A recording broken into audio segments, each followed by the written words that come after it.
2020년에 뭐 가장 큰 키워드는 누구나 다 생각하시겠지만 아마 코로나를 떠올리실 것 같습니다. 교회 안에서도 변화의 계기가 되고 있고 실제로 여러 곳에서 이 시기를 극복하는 많은 방법들이 고민되고 있는데요.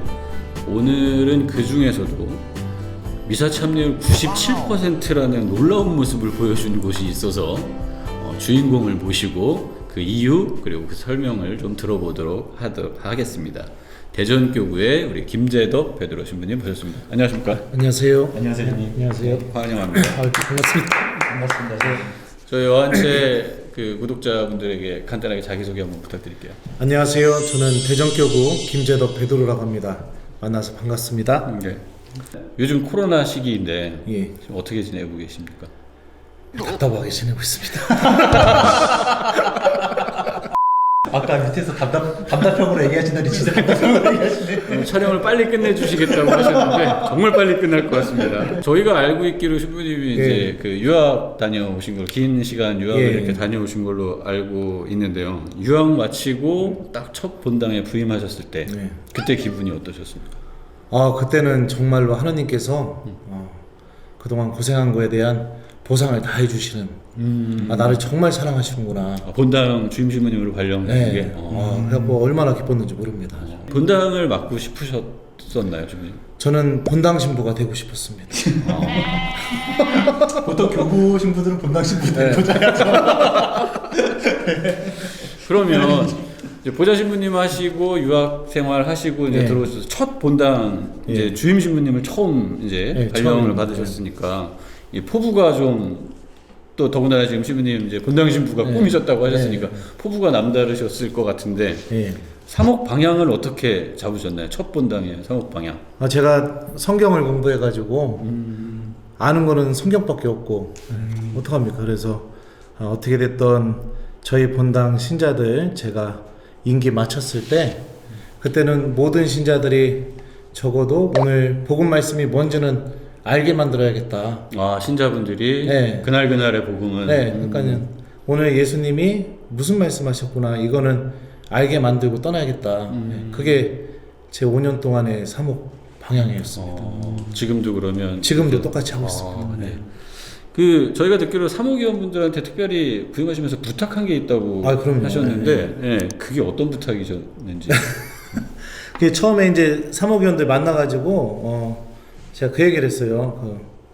저는 우리 행사하다가 방해도 좋다. 신자들한테 욕 먹어도 좋다. 근데 제일 중요한 거는 저와 함께 성취주배 해달라. 그래서 저는 월요일부터 토요일까지 매일 성취주배를 할 테니 여러분들은 일주일 중에 딱 한 번만 그 시간에 맞춰서 나와달라. 그렇게 해서 이제 성취주배를 했죠. 그래서 본당 신부랑 사목위원들이랑 성체 앞에 앉는 게 가장 중요하다고 생각한다. 그래서 좀 해달라. 그렇게 해가지고 처음에 난리가 아니었습니다. 사목위원들 막 성취주배하기 싫다고. 아니 이렇게 신부님이 막 성체주배를 하자고 하냐고. 근데 아니 신부님이 성체주배 하자고 한 게 이게 막 난리가 날 일이 된다는 게 난리도 아니었어요. 익숙하지 않으니까. 근데 이제 매일 새벽 6시 반부터 7시까지 이제 새벽에 아침 시간이요? 왜냐면은 이제 아니면은 시간을 맞추기 어려우니까. 다 같이 함께 하려면 직장인들 그쵸. 그러니까 출근하셔야 되고 6시 그러면 그분들이 6시 반부터 7시까지 성취주배 하고 출근하고. 그렇죠. 그래서 그 사목위원들 굉장히 힘들었을 겁니다. 엄청 1년 넘게 막 하다가요.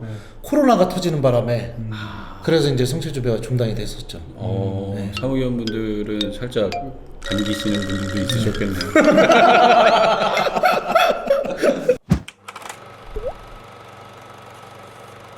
처음 이제 뭐 아까 소개에서 말씀 주셨지만 대전교구 이제 대화동성당 본당으로 부임을 하셨습니다.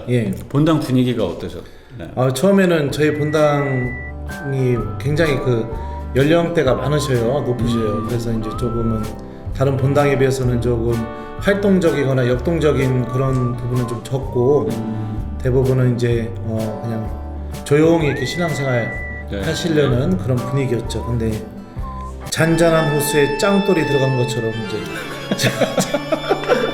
새파랗게 젊은 신부가 들어가서 이제 할머니 할아버지 마음을 이제 흔들어 놓게 된 것 같습니다 지금. 그래도 지금 저희가 이제 듣기로 2017년에 부임하셨으면 네. 횟수로 이제 5년째 네. 이렇게 되고 있는데 5년이면 꽤 긴 시간을 대화동 성당 네. 가족들하고 함께 하신 건데 네. 대화동 성당 자랑을 하나 이렇게 좀 해주실 수 있을까요? 저희 본당 교우들은 그날 복음 말씀이 뭔지 압니다. 네. 기억한다. 부임하시면서 하시고자 했던 예. 방향대로 예. 물어보면 압니다. 네. 그래요. 저희가 확인할 길이 없어가지고 근데 왜 알게 됐는지를 알려주셔야죠, 신부님. 아, 예. 얘기하신 것처럼. 왜냐면 이제 처음에 부임해가지고요, 본당에서 했던 일이 뭐냐면, 미사가 끝나면 이제 성전 밖으로 나가야 되잖아요. 그렇죠. 예. 저한테 복음 말씀을 이야기해야 나갈 수 있었습니다. 그럼 신부님이 퇴장을 하시고 성당 문 앞에 기다리고 계시고 네. 신자분들이 나가실 때 이제 한 번씩 오시면은 제가 물어봐요, 이렇게. 복음 말씀? 딱 이렇게 물어봐요. 그러면 네? 하면은, 오늘 복음 말씀 뭐예요, 자매님? 이렇게 물어보죠. 그러니까 인상 깊었던 말씀을 얘기하게끔 하시는 거예요. 네, 본인한테 와닿던 말씀. 한 구절이라도 네, 한 구절 뭐, 그냥 뭐 믿음 뭐 이렇게 얘기하시고, 단어라도, 네. 아니면은 뭐 들 것을 들고 걸어가라 네. 뭐 이런 거라든지. 예. 그럼 미사 중간에 강복 안 받고 나가시는 분들도 꽤 많지 않았을까요? 아 근데 또 우리 교우들이 네. 그런지는 않더라고요. 그리고 이제 처음에 난리도 아니었었습니다. 그 신부님이 복음 말씀 물어봐가지고 부담돼서 신앙생활 못하겠다, 미사에 못 오겠다. 근데 복음 말씀 대답하기가 너무 힘들어서 못 오겠다. 뭐 이런 일들도 있었는데 거기에 굽히지 않고 그렇게 못 오신다고 하니 제가 직접 전화를 또 드렸습니다. 신자분들한테 네, 일일이 네, 구역장이든 누구든 교적 보고 그냥 오늘은 1구역 하면 1구역 그냥 펴가지고 전화해서 자매님 안녕하세요 저 본당 신부예요. 뭐, 신부님 웬일이세요? 막 이렇게 하잖아요. 내가 궁금한 게 있어서 전화했다고. 뭐냐고 이렇게 물어보잖아요. 오늘 복음 말씀 뭡니까? 그럼 이제 당황하시더라고요. 네. 그럼 이제 제가 자매님 지금 읽어보시고 저한테 문자로 보내주십시오. 그렇죠. 그리고 이제 두 분, 세 분 이렇게 전화하면 제가 전화하는 그 패턴을 다 읽으셔가지고 그 구역에 소문이 다 나가지고 한 네 번째, 다섯 번째부터는 이제 전화하면 물어보기도 전에 이제 그냥 바로 복음 말씀 대답하고, 예. 그렇게도 했었고, 예. 지금은 할머니부터 우리 꼬맹이들까지 미사 마치면은 다 나올 때 저 바라보면서 되게 웃는 얼굴로 큰 소리로 이렇게 복음 말씀 얘기하고 다 나갑니다. 예. 대화동 성당 가족분들이 어쨌든 하느님의 말씀, 성경을 좀 익숙하게 좀 어떻게 보면 습관화시키는데 많이 도움이 됐을 것 같다는 생각이 드네요. 저희가 또 하나 들은 얘기가 신부님 부임하시고 평일 미사 참여율이 상당히 높아졌다 이런 얘기를 들었거든요. 어떤 저희가, 이유가 있었을까요? 처음에 부임했을 때 한 220명 정도 이렇게 나오는 본당이었어요. 주일 미사, 네, 주일 미사를. 근데 이제 본당에 빚도 있었고, 네네. 그리고 또 굉장히 그 나이 많으신 교우분들이 많았었고, 그래서 이걸 어떻게 해야 되나 고민하다가 처음에 이제 1년 동안 뭐를 했냐면 냉담자 찾기 운동을 했습니다. 그래서 냉담자를 100명을 넘게 회두를 시켰고요. 네. 아니 근데 말이 100명이지 100명 장난 아니었죠. 그건. 네. 그것도 또 사연이 엄청나게 깁니다. 그래서 막 냉담자 막 만나러 다니고 문전박대도 당해보고 뭐 별의별 일이 다 많이 있었죠. 예. 그렇게 해서 냉담자 100명을 회두하고 그리고 나서 이 돌아온 냉담자들이 교회를 떠나지 않게 하려고 했던 방법이 이제 복음 말씀 물어보는 거였거든요. 계속 물어보고. 그래서 한 340명까지 이제 주일미사 꾸준하게 이렇게 나오는 본당이 됐고요. 그리고 나서 한 2년차, 3년차 이때쯤 되면서부터 3분의 1 정도 되는 인원, 그러니까 한 100명에서 110명. 주일미사 참여하시는 분의 3분의 1 정도. 네, 이제 평일미사에 나오기 시작하더라고요. 굉장한 숫자. 네, 좀 못 나오면 한 80명, 많이 나오면 한 100명, 110명까지 계속 해. 교우들이 막 너무 많이 나오니까 제가 한 번은 동창신부 모임 때 그런 고수업 치면서 그런 얘기 한 적도 있었습니다. 요즘 그냥 그 본당 지출이 늘어가지고 아주 죽을 것 같다고. 그때 동창신부들이 뭐가 그렇게 느냐고 그냥 그 작은 본당에서 재병하고 포도주 값이 늘어서 아주 환장합니다. 그랬던 적도 있습니다. 그 정도로 많은 분들이 주일 미사뿐만 아니라 평일 미사 참여율도 그 정도로 사제로서 굉장히 큰 기쁨이죠. 뿌듯하시겠어요, 네, 진짜. 교우들이 막 거의 100명 가까운 신자들이 매일 이렇게 미사에 나온다는 거는 그렇죠. 그렇죠. 그것도 작은 본당에서. 미사할 때 맨날 한두 명밖에 없어 보여요. 얼마나 허무하겠어요. 근데 진짜 이거 이 질문지에는 없는 내용인데 시부님들 미사 하실 때 보면 뭐 예를 들어서 이제 평일 미사 특히 이제 뭐 월요일 새벽 미사 이럴 때 보면 많이 이렇게 나오시는 날도 있고 어떤 때는 뭐 진짜 한두 분 이렇게 나오시는 때도 있잖아요. 그러면 미사를 이렇게 집전하시면서 기분이 다르신가요? 아, 저는 영향을 많이 받습니다. 그래요? 저도 영향 받는 것 같아요. 아, 그래요? 많고 적음에 따라. 예. 그 사람들이 신자분들이 많이 오시면 뭐라 그럴까요? 좀 이렇게 신이 좀 나시나요? 이렇게? 신도 나고 막 그 성령 충만해지고. 막. 그래요. 네. 내가 잘해서 많이 오나 보다. 네, 막 맞아요. 알겠습니다. 위기 속에서도 기회가 찾아온다 뭐 이런 얘기들이 있잖아요. 코로나 뭐 덕분이라고 해야 될지는 잘 모르겠지만 아무튼 코로나로 인해서 평화방송 인터뷰도 하시고 이렇게 하셨다고 저희가 들었는데 특별한 사연이 있다라고 저희가 들었습니다. 어떤 사연인지 좀 얘기해 주세요.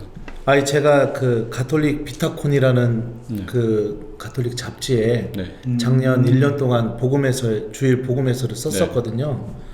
썼는데 이제 빵의 기적 이야기 복음해설을 쓰면서 그 얘기를 이렇게 빗대어 썼었어요. 왜냐하면 빵 5개랑 물고기 2마리가 우리 눈에 보이기에는 정말 보잘것없고 말이 안 되지만 그게 예수님께 봉헌되게 됐을 때, 예수님 손에 올라가게 됐을 때 기적으로 만들어진다. 이걸 설명하기 위해서 미사가 중단돼서 내가 사제로서 할 수 있는 게 아무것도 없더라고요. 미사 드리는 거 생중계 해주는 거 외에는 아무것도 없어가지고 교우들한테 이제 전화를 이렇게 돌린 적이 있었어요. 그래서 이제 어떻게 지내느냐, 그리고 또 어디 아프신 데는 없느냐, 그리고 잘 지내고 있느냐.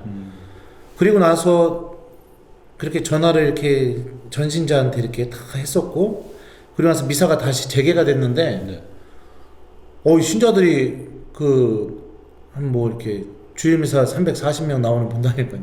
처음에 한 300명 이렇게 나오더라고요. 그래갖고 저 이제 그것 때문에 속이 상했거든요. 네, 이럴 줄 알았다고. 중단되니까 40명이나 안 나왔다고 막 사무장한테 막 이제 승질이 나가지고 막 이렇게 하면서 했는데 나중에 지구사제 약 갔더니 놀래 자빠질 일이더라고요. 이렇게 300명 막 310명, 320명까지 이렇게 나오고 그랬거든요. 다른 본당은 뭐 30% 뭐 그렇죠. 20% 뭐 이렇게밖에 안 나온다고. 와, 그래가지고 이제 그 얘기를 썼죠. 복음해설 내용에다가요. 그러니까 정말 이렇게 나는 보잘것없다고 생각했는데 이게 하느님께 봉헌되면 하느님께서 이렇게 놀라운 기적으로 만들어 주신다. 이거를 이렇게 쓰게 되었는데, 그러면서 그 담당하시는 그 기자분하고 이제 통화를 하게 됐어요. 그러면서 그 기자가 신부님 이거는 기사로 나가야 될 것 같다고. 그래서 이게 무슨 기사거리가 되냐고. 그랬더니 제가 알아서 하겠습니다 하더니 또 어떻게 평화방송에 제보를 했더라고요. 그래가지고선 제 인생에 무슨 신문에도 나오고 저는 꿈 생각도 못 해봤습니다. 그래가지고 그렇게 됐죠. 그래도 이렇게 평화방송에도 나오시고 해서 저희 또 어한채 이렇게 또 저희가 모실 수 있는 아이고, 전 진짜 기회가 영광이 생겨서 저희한테도 또 큰 영광이죠. 전화를 하는 것도 진짜 어려운 일인데 사실. 아니 그러니까요. 전 신자분들한테 일일이 다 전화를 하신다. 신자분들 반응이 어떠셨어요? 신자분들도 처음에는 이제 되게 좋아하셨죠. 본당 신부님이 나를 기억하고 계시는구나. 그리고 본당 신부님이 전화를 하셨구나. 그러니까 이제 교우들 입장에서는 되게 좋았죠. 근데 제 입장에서는 좀 힘들었습니다. 왜냐하면 사목이요, 뭐 구역장, 단체장 이분들이야 뭐 안면을 보고 계속 친하게 지냈으니까 어렵진 않지만 할 얘기도 있고요. 미사만 드리고 가시는 교우들은 솔직히 성함만 봐서는 얼굴 잘 모르거든요. 근데 그런 분들한테 전화해서 되게 친숙한 척 하면서 이렇게 이야기한다는 게 좀 되게 한편으로는 되게 미안했고, 그리고 또 그런데 어떻게 해요, 제 신자인데. 그렇게 전화했는데 교우들은 그거를 굉장히 다르게 받아들여 주더라고요. 그렇죠. 신자분들한테는 본당 신부님이 나를 기억하고 있다. 그러니까 이게 교우들한테 되게 좀 감명 깊었던 것 같아요. 그리고 그리고 2차 중단이 됐다가 또 전화 한 번 했었거든요. 그때는 한 번 하신 게 아니라 여러 네. 번 하셨군요. 네. 그때는 이제 또 그러니까 또 교우들이 또 되게 좋아하고, 근데 또 한편으로는 또 이제 미사 안 나오기 시작하는 교우들은 부담스러워하고 이제 그런 일들이 벌어지고, 이제 그 다음부터는 어떻게 했냐면, 이제 성당 들어갈 때마다 이게 바코드로 찍고 들어가니까 네, 네, 네. 누가 미사에 오는지 안 오는지가 집계가 다 되거든요. 네, 네. 그래서 이제 그 다음에 전화할 때는 이제 미사 안 나오는 신자들한테만 전화했거든요. 그랬더니 이제 또 막 소문이 난 겁니다. 이제 나는 이제 막 신부님한테 전화 받았다. 근데 너는 전화 못 받았지. 그래서 미사 때 한번 그런 적도 있어요. 그거 자랑하지 마시라고, 미사 안 나와갖고 전화한 거라. 네. 하여튼 그렇게 해서 전화 이렇게 하니까 교우들이 되게 좋아하게 받아줘서 되게 감사했습니다. 저는. 네. 어떨 때 사목적인 보람을 좀 느끼시나요, 신부님? 이번에 최근에 이런 일이 있었어요. 저희 지금 미사 중단 사태잖아요. 근데 이제 대전교구는 주교님이 이제 주일미사를 온라인으로 드리고 네. 교우들이 성전에 오면은 성체를 영해줘라. 그래서 이제 온라인 미사가 끝나면 교우들이 이제 차를 몰고 성전으로 와요. 네네. 그러면 저 이제 1시간에서 1시간, 길게는 1시간 반 정도 그냥 이렇게 성 앞 들고 기다리고 있거든요. 교우들 올 때까지. 오늘 올 때마다 그리스도의 몸 하고 이렇게 성체 줘요. 성체를 주는데, 주고 나서 이렇게 성전 이렇게 딱 보니까 거의 한 50명, 60명 정도가 성체 조별을 하고 있는 거예요. 성체를 모시고 네, 집에 안 가고. 그러니까 이럴 때 이제 사제로서 참 보람을 느끼는 게 뭐냐면, 교우들이 하나님과 함께하는 것을 기뻐할 때, 네, 그럴 때 참 보람을 느끼더라고요. 제가 정말 별건 아니지만 그래도 하나님이 저를 통해서 일을 하고 계시는구나, 이런 걸 느낄 때, 그럴 때 참 기뻐요. 예. 그럼 반대로 어떤 때 어떤 상황에서 좀 당황스럽고 힘드시고 이런 기억들도 있으실 텐데. 미사가 중단될 때입니다. 진짜 너무 당황스럽고, 왜냐면 제 입장에서는 막 노력해서 어떻게든 나오게 만들었는데 또 중단.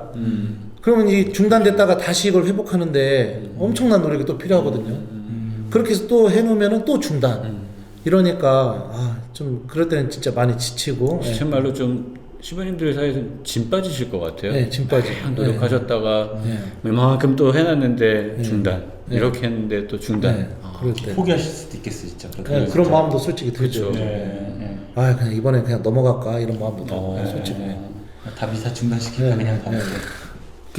뭐 지금 여러 가지 방법들, 여러 가지 신부님의 사목적 방향들 뭐 이런 것들 얘기해 주셨는데, 이 코로나 시기에도 이렇게 높은 미사 참여율을 기록했던 비결, 뭐 한마디로 좀 정의해 주신다면 어떻게 정리하실 수가 있을까요? 저는 하느님 말씀을 교우들이 기억하니까 그 말씀이 교우들을 움직인 것 같다, 그렇게 생각이 듭니다.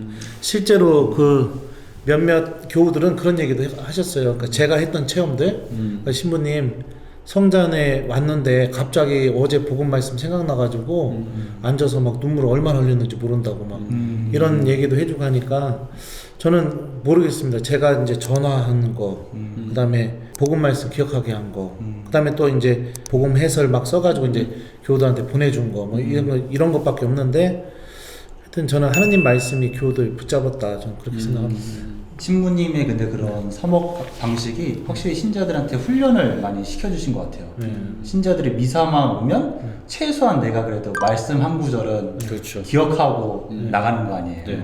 그러니까 그 훈련이 아주 잘 잡혀 있는 본당이고, 다 그런 본당이니까 그래서 평일 미사나 주일 미사 참여율도 굉장히 높게 나온 거라고 생각이 들어요. 뭐 미사, 사실은 평일 미사 이렇게 하시는 분들도 어떻게 보면 그게 미사에 오는 것 행위 자체가, 행동 자체가 습관화돼 버려서 미사에 오시는 분들도 사실 적지 않잖아요. 근데 오셔서 그렇게 말씀 한 구절, 말씀 한 단락 이렇게 기억하고 또 잘 들을 거 아니에요. 네. 그거를 또. 그런 어떤 습관화, 훈련화 이런 것들이 아마 지금 그 신부님이 하시고자 하는 방향으로 신자분들을 이끄는 데 도움이 되지 않았을까 생각해 봅니다.